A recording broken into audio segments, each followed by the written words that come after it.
Tonight, a Fox 10 Investigates exclusive. A lawsuit claims 3 Valley strip clubs used an elaborate scheme to charge customers' credit cards for excessively high amounts without authorization. Nearly 20 alleged victims sued these clubs, claiming they were drugged and robbed in VIP rooms. Fox 10 investigator Justin Lum joins us live now with a story you will only see here on Fox 10.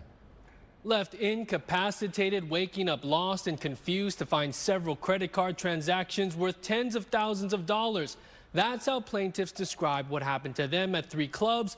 The total amount of money charged between them easily clears $1 million. The alleged victims feeling violated and stripped of peace of mind.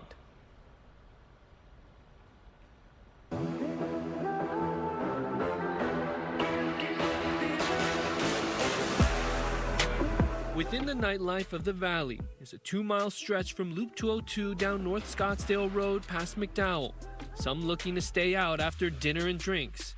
Take a drive and you'll notice 3 strip clubs on this stretch: Dream Palace in Tempe, Skin Cabaret, and Bones Cabaret in Scottsdale. All 3 are now at the center of a civil lawsuit referred to as sister clubs. The latest complaint and demand for a jury trial filed back in January. The complaint accuses the ownership of racketeering and conspiracy, as well as several other allegations. There are now nearly 20 plaintiffs in the case, and we spoke to 2 who want to remain anonymous. We'll call the first alleged victim Joe. Joe says he and his friends were at Bones Cabaret 4 years ago when he got separated after going to the bathroom. I remember kind of walking through what I thought was like a cloud of like either perfume or makeup or something, like dusty. From one of the kind of like cracks of lights that was kind of coming through. And that's when I ended up actually in a VIP room and started to get these symptoms that felt not alcohol related, something else. Do you believe you were drugged? I do, yes. Joe confirms he did not take a drug test, nor did other plaintiffs in the case, but they all say they became incapacitated after entering VIP rooms. I felt like I kind of didn't have control of the situation. That was really the first instance that I knew. Joe says he couldn't get out of the VIP room while his friends couldn't get in before he was moved to Dream Palace. The next day, he discovered several charges on multiple credit cards. How much was the total?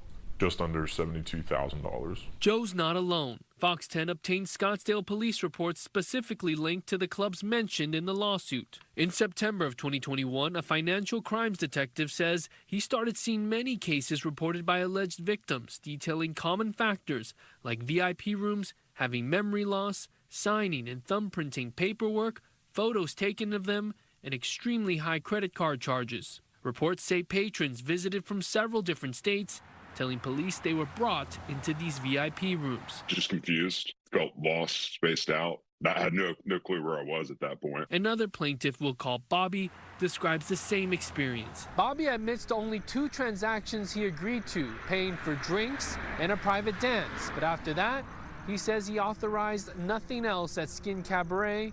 He later found 8 transactions on his credit card account. Didn't think that these were actually legitimate transactions at that point. It just seemed unconscionable that this would even happen. His total amount of charges, the highest of all the plaintiffs. $181,000. And the fallout has been traumatic. Certainly strain on not only myself, my family, wife, had to get my parents involved.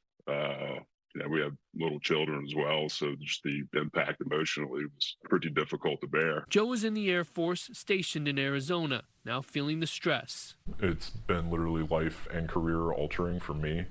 My career took a detour that off of the trajectory that I had worked hard to provide for myself. They all tell the same story, yet none of them have met. Rod Galarza is the attorney representing nearly 20 plaintiffs in the lawsuit. Police reports reveal how the VIP room process works. After negotiating a price with the hostess, the customer signs a contract, provides a credit card, ID, gives a thumbprint, and takes a photo. But as the lawsuit states, plaintiffs believe they were somehow drugged, claiming they barely remember signing any contract at all. They vaguely recall someone yelling at them to quit messing around and hold the pen properly so that they could sign a document on a clipboard. alternatively being yelled at by a bouncer or a hostess to sit up straight and smile. It felt like watching a movie through my own eyes, almost an out-of-body experience, because in my mind I'm screaming to myself that this is wrong, to leave, to fight my way out, but they have the bouncer at the door, the disorienting hallways, like I don't think I'm going to be able to make it out. One plaintiff claims club reps approved transactions via text with credit card companies by using the Face ID function, holding the owner's iPhone in front of their face to unlock it. The complaint says Todd Borowski is the sole director, shareholder, and the president of Wisnowski Incorporated, which does business under Skin Cabaret and Bones Cabaret. In a court filing by the defendants last month, they deny all allegations. Borowski's lawyer released a statement to Fox 10 that reads in part, quote, "The cases are baseless. It's like going into a casino and asking for your money back after you choose to be there." Dennis Willenchick goes on to say that the plaintiffs were not drugged and the dancers were independent contractors, citing the signed documents and photos, saying, quote, "Their credit card companies also investigated and approved the transactions." Joe confirms his credit card company left him on the hook with the entire debt. They ended up holding me accountable for those charges, and I'm still recovering from that.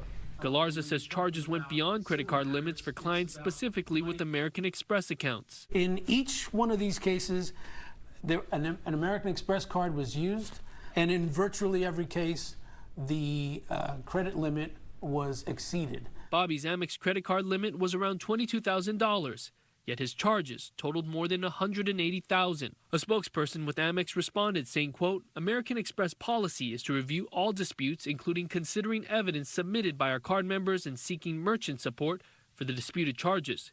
We followed our standard policies and procedures in this case. Due to pending litigation, we do not have further comment at this time." According to Galarza, the average total charges for each plaintiff is $72,000, and with nearly 20 victims, the sum is more than $1.1 million. Are you still traumatized? Oh yeah.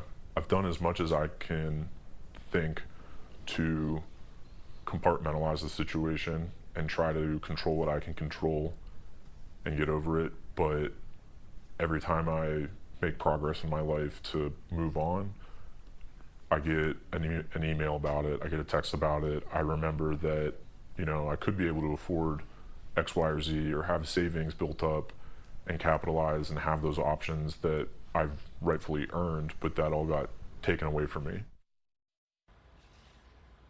Scottsdale PD is aware, and a spokesperson confirms police are working with the Arizona Attorney General's office on cases involving Bones Cabaret, Skin Cabaret, and Dream Palace. The AG's office declined to comment.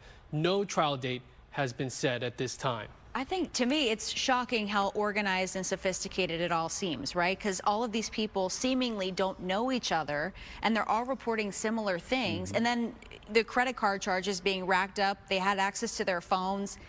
It's just... The stories are extremely similar. I mean, we found police reports dating back 3 to 4 years, and then you go to the Better Business Bureau and you see several reviews and complaints on these businesses, and all of these incidents are describing the same alleged scheme that we've been reading about, that people feel like they're out of sorts, incapacitated, and these credit card charges are enormous.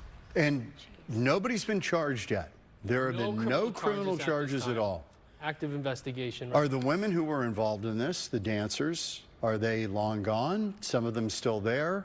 I mean, this is kind of a, the community that travels a little bit. It's a good question of who is exactly involved, but we know that it takes a number of people to be involved in this type of scheme that we're reading about, because as we read in these reports, there's a bouncer that keeps someone isolated in this VIP room, and there are the dancers or independent contractors that are working to get these contracts signed, allegedly, and a manager or some sort of staff member running the cards in a span of a few hours, and they wake up to these incredible charges. I do want to point out, too, you mentioned that this goes back a couple years, right? This isn't just this year that's what's happening. This is a few years, 3 to 4 years at least. We saw dating back to 2021. And MCSO, just to note, is involved as well, because Dream Palace is on a county island in Tempe. So they are assisting Scottsdale PD however they can. But it looks like Scottsdale PD is the lead on this case, and we'll be keeping track. Okay. Keep us up to date on it, Justin. I know you will.